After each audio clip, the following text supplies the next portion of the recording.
么耶稣哈哈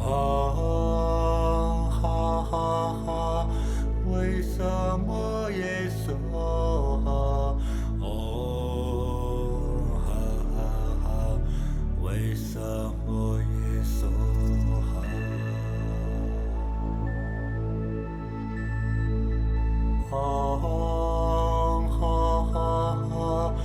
为什么耶稣为什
么耶稣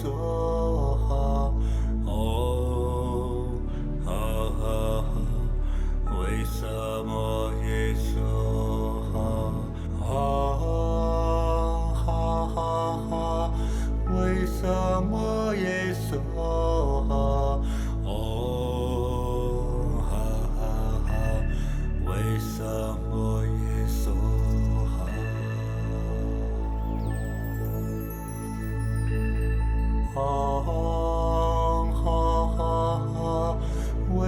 什么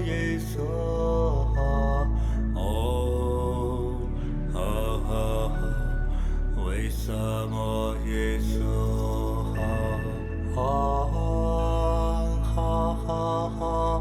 为什么耶稣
什么耶稣哈？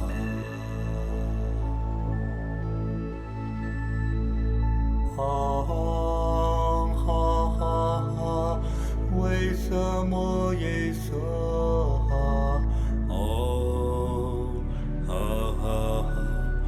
为什么耶稣哈？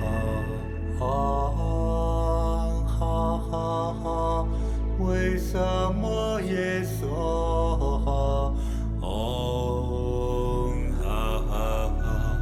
为什么耶稣哈？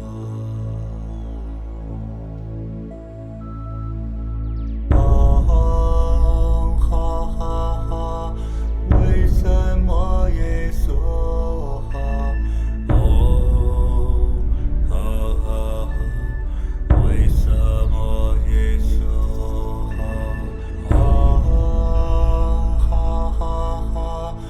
为什么耶稣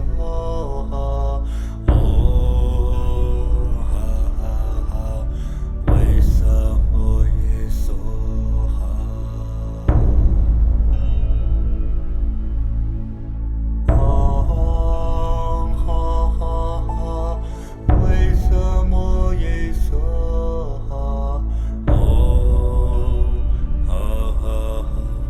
为什么耶稣哈？为什么耶稣哈？为什么耶稣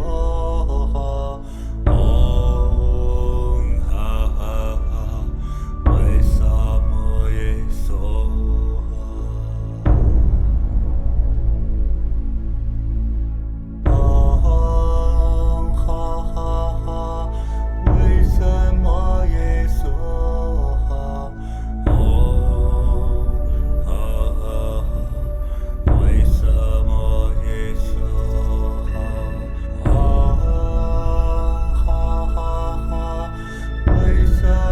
耶稣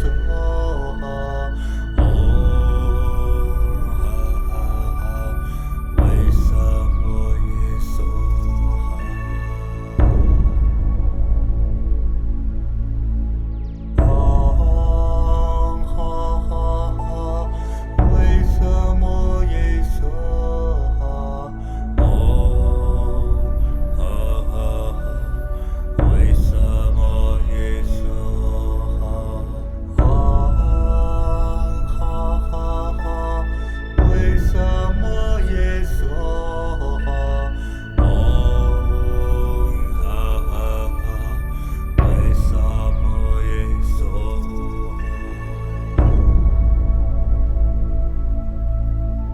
为什么耶稣哈？为什么耶稣哈？为什么耶稣哈？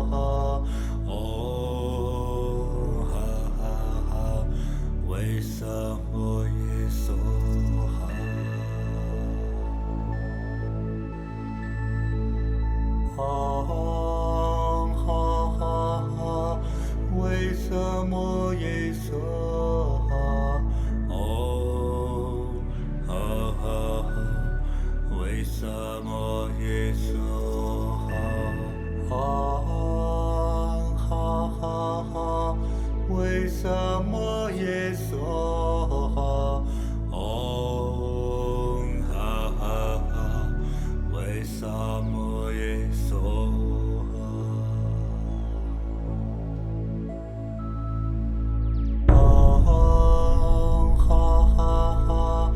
为什么耶稣哈？